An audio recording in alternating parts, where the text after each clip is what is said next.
Құрметті Жетісу облысы тұрғындары мен қонақтары, Таза Қазақстан акциясы аясында қоршаған ортаның тазалығын сақтау, экологиялық мәдениетті қалыптастыру және халықтың табиғатқа деген жауапкершілігін арттыру бағытында кешенді іс-шаралар жүргізілуде.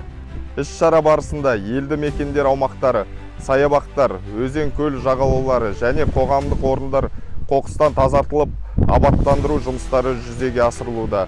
Сонымен қатар, тұрғындар арасында түсіндіру жұмыстары жүргізіліп, табиғатты қорғау мен тазалықты сақтау мәдениетті арттыруға ерекше назар аударылуда. Таза Қазақстан акциясы бұл тек бір реттік шара емес, ол қоғамда тазалық пен тәртіпті сақтаудың тұрақты дағдыларын қалыптастыруға бағытталған маңызды бастама болып табылады.